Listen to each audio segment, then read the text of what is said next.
I'd like to take you through Sentient Prime, which is our do-it-yourself online implicit association technology that allows you to embed implicit questions within any of your surveys. But I think before I show you that technology, I just want to kind of quickly give you an overview of what implicit association and testing is all about. If you recall in the previous slide, I talked about those physiological measures of skin conductance and fMRIs and EEGs. And Sentient Prime is actually measuring psychological associations. And so what that means is that, over our lives, often, we're constantly going through let's call them right events, where we, constant exposure to different stimulus are forming memory structures and attitudes. And it's a very long time course process that's taking place. With implicit association testing, all we're doing is essentially a read event on that. That we're basically having a momentary exposure to a prime or a stimulus and measuring, and that induces kind of an automatic, irrepressible system one response that our technology is able to measure based on some cognitive fluency or dissonance that's taking place within a cognitive task. So that is a quick overview of how the technology is really able to kind of relate to the memory structures that are formed over time. And those memory structures are changeable. They're not static relationships that are constant exposure to different ads or brands or products or concepts is constantly evolving. And so when we look at our technology, it's really important to understand that it's so easy from a sampling perspective, right? You can add this technology within any one of your surveys. The user experience from a respondent perspective is absolutely seamless, where you introduce an implicit module or a test by just saying, hey, we want you to take this fun little game as a way of measuring your gut reactions towards social media brands, let's say. And they click next, and then the test appears, and they perform this test, and we're measuring their responses in that test, and then when they're done, we typically redirect them directly back to your survey. We would have collected data using the same respondent ID, so you can do some fantastic analysis on that data. But what's really important there is that it's available in any language. I think we're at 26 languages. It takes us 3 days to implement a new one. That it's device agnostic. You can be on their keyboards, their tablets, their smartphones. And in fact, when they're on a touchscreen device, we're also measuring the velocity of their swipe as a measurement of intensity. And so I think that the best way for you to kind of understand how to activate this type of emotional metric research within your industry and work is to focus on, when do I add implicit? So if your client wants to know something like which brand do they prefer, or what is the purchase intent, or level of engagement with a product, you're typically asking questions like rating scales 1 to 7, how much do you like this product? Or what is in the next 6 months, how likely are you to purchase this product? And what you should be adding, in addition to that, in order to get a holistic perspective on preference, is what we call an emotional appeal test. And that essentially is giving you a strength of association between positive or negative emotion and whatever stimuli that you're testing. And if you want to try it for yourself, go ahead. There's a bit.ly link there where bit.ly/IAT appeal, and you'll be able to go through the user experience on your smartphone right now. If you do decide to do it right now, you might want to turn your sound off, otherwise we'll hear you. And what it is able to tell you is essentially implicit preference. Right? The emotional appeal test is a way of identifying which idea, which brand, which concept do consumers feel most positively about. And this visualization is actually something that was from an actual project that we conducted, where we were doing some new concept testing, where on the x-axis you have the emotional appeal score, the test that I just outlined, and on the y-axis you have an explicit survey stated preference results. And the far left dot is basically the existing package and concept, and then you have the 3 variants. And what we see when we look at things from an explicit perspective, we didn't see much discrimination in the data at all.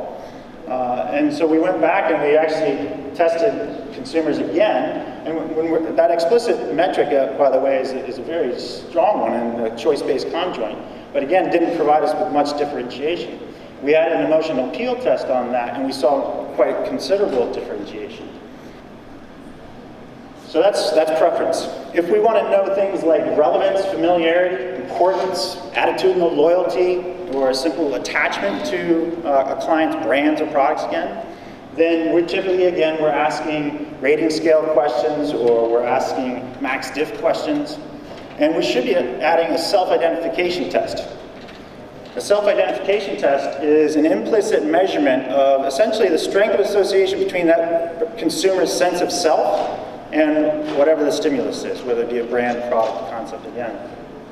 And so with the self-identification output, one of the things that we see with respondents who have a high self-identification with a brand, they're more willing to pay a premium for that brand, they're less likely to substitute in the absence of that brand's products, and they're more likely to share their social networks, which was a key component of this morning's keynote address as well, where when we share things online within our social networks, we're essentially sharing a part of ourselves.